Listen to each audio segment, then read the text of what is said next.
In this video, we'll be looking at the Analytics section.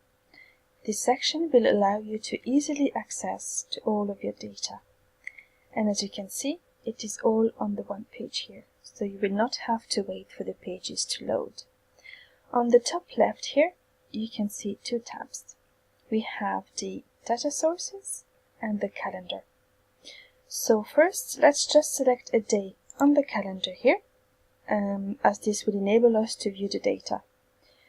So randomly we'll just pick a date. We'll go back to 2015 here, and we will go to, let's say, the month of March, and we will pick the 18th here. And so now that we have selected the date, we will go back to the data sources. So we can go back to the data sources here, and this is where you can find the data sources that are associated to each site.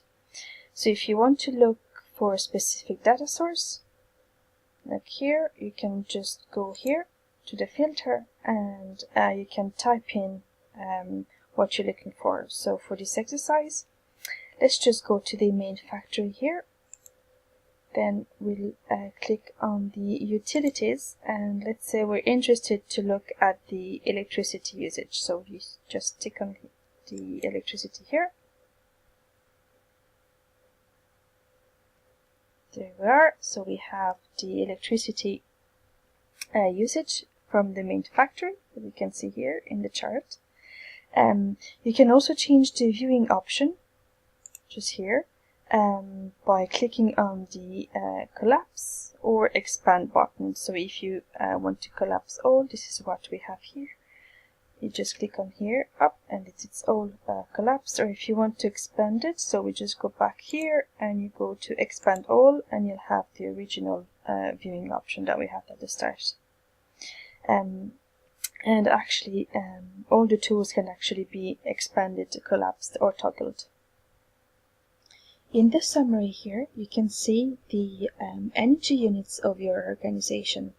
So we have here the cost, we have the carbon, the electricity, the gas, the water, and the oil.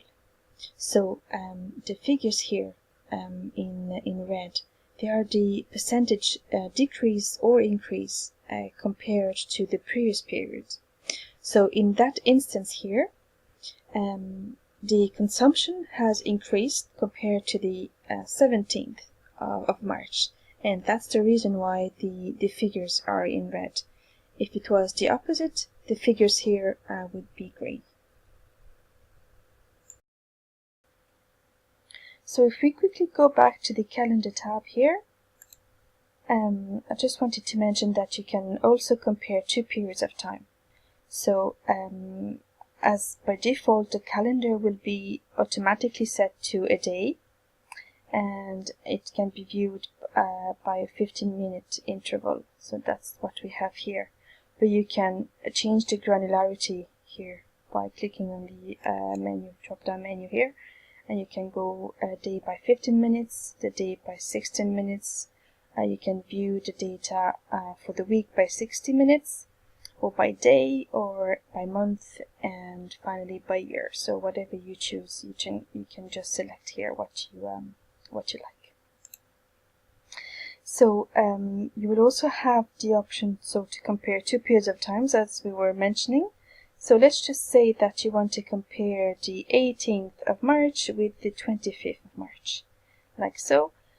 So you just simply click on the compare button here. That will give you a second calendar, and we will go back to 2015 to the month of March, like we did previously, like so.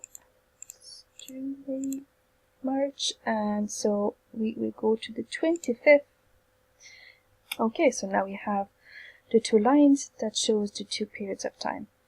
So we have here the electricity. So the first line, if you can see here, actually that's the 25th of March, and then the darker green light is the 18th of March. So you can compare the tendencies for those 2 days. And that's it for this video.